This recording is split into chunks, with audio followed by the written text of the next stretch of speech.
And we're back with our subscriber only series, Deconstructing and Grief.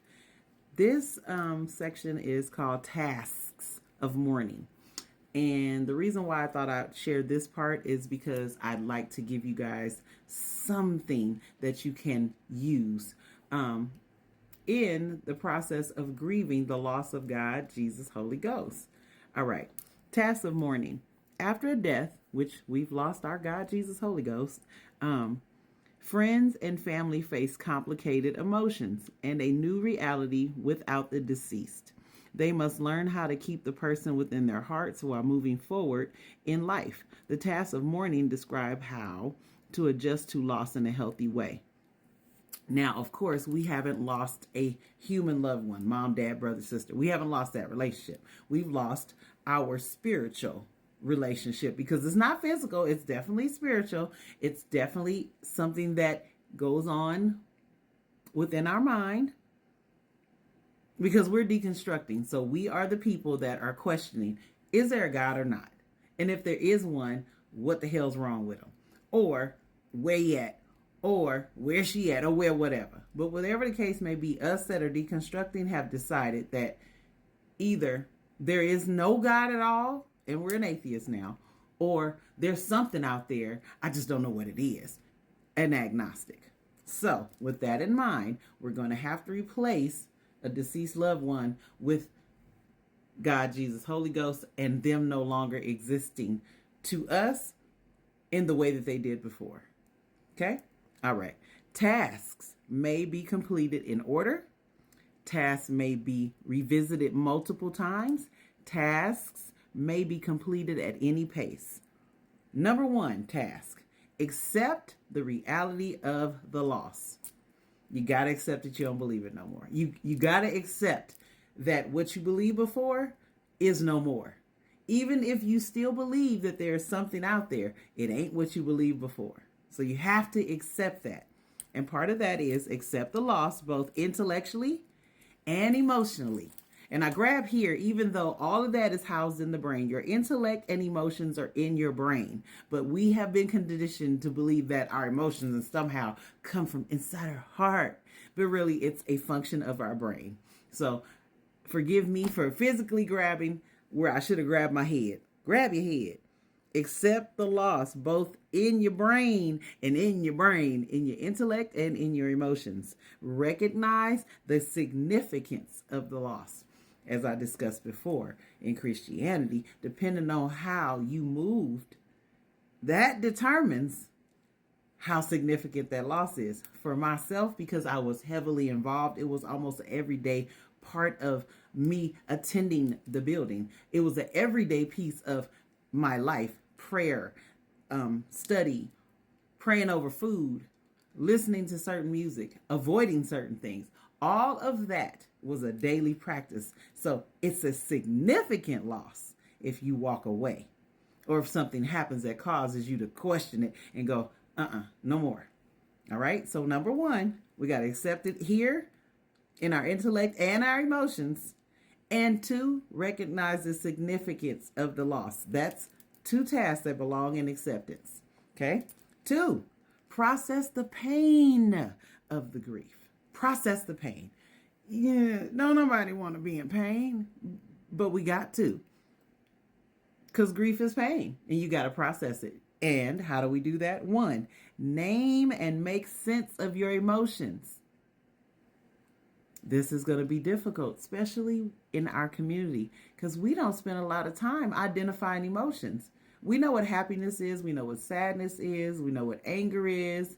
But when it starts getting layered and complicated and associated with one thing and this goes with the other, we're kind of lost there. So you're going to have to, as I said before, probably get with a therapist to help you even learn how to navigate emotions, because we're a obedience-based people.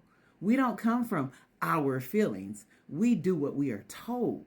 And because of that, add religion, do what you're told. So we got a double whammy. Forget how you feel, because our religion that we have and we're deconstructing from tells us what we feel is not what we feel.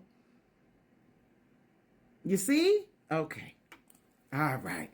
So we got to make sense and name the emotions.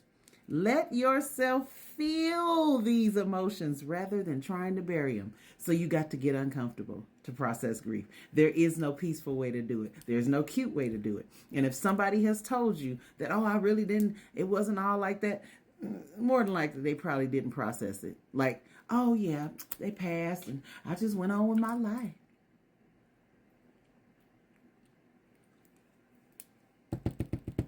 Feel your emotions. All right. Number 3, adjust to a world without your loved one. We have to adjust to the world without God, Jesus, Holy Ghost now. That's going to be part of the hardest part of the adventure, I want to say. 1, make practical changes, such as taking over tasks your loved one used to complete. How do we do that? God is everything. God take care of me. I guess you're going to have to slide over into them boots and accept that you're taking care of yourself now. Side note, you were taking care of yourself before. That's part of the feelings we got to process. Like, wait. So nobody was helping me? Yeah, we got to do that. And depends on the level of tussle that you had with the Lord. That depends on the level of how you got to go deeper to untangle yourself. Okay? All right. So you got to make changes, replacing jobs that they used to do with yourself or somebody else. Adapt to a changing self-identity and worldview. How do I see myself in this world without the God, the Jesus, and the Holy Ghost? That usually sends most of us X's on the tailspin. And again, shameless plug for psychologytoday.com. You need a professional to help you, especially if your indoctrination teetered over into almost cultish behavior. And I'm sorry, y'all. If you Black and you were involved in church, cultish behavior did take place at some point. Okay? All right. Number 4 and final, remember your loved one while moving forward in life. You can remember what that was for you. You may have to deconstruct what the truth was as opposed to what you believed and held on to that wasn't factual. That's another level, and it's very deep. So create a place for your loved one in your heart that leaves room for new relationships. So wherever God took up space in your life, you go scoot them, and make room for something else. And I would suggest humans. No more invisible people, just humans.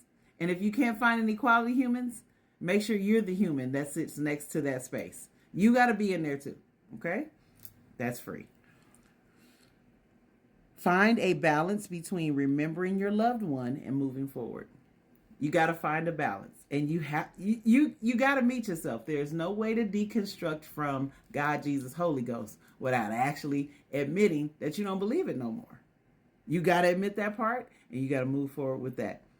What that looks like for you, I can't tell you. I know what it looks like for me, and it's an ever-evolving and changing experience. Sometimes it is rough. Because like for myself, I prayed a lot. So, and my go-to was you call the Lord when you're in trouble. So there's times where trouble comes. I may not know how to solve a problem. I may not know how to pay a bill. I may be short some money. So my mind automatically goes into this knee-jerk reaction to pray. Now that I don't believe anymore, I know that for myself, that prayer is going to nowhere. I immediately do an activity I call thought stopping. And I don't call it that. It comes from actual training where I do something actively to stop the thought, even if it means I have to say something out loud to myself. Like, girl, ain't nobody there. Stop talking to yourself and figure out what the problem is. Now, follow me for more. We'll be talking about grief and all things mental health surrounding deconstruction in another post. Make sure you're subscribing. Invite your friends over. We be live in too. So thank y'all for listening. If any more come up, I'll probably be in a different outfit because I got to do a little bit more research to pull some information that I can share via this app. Now y'all have a good one. I'll talk to you later. Bye.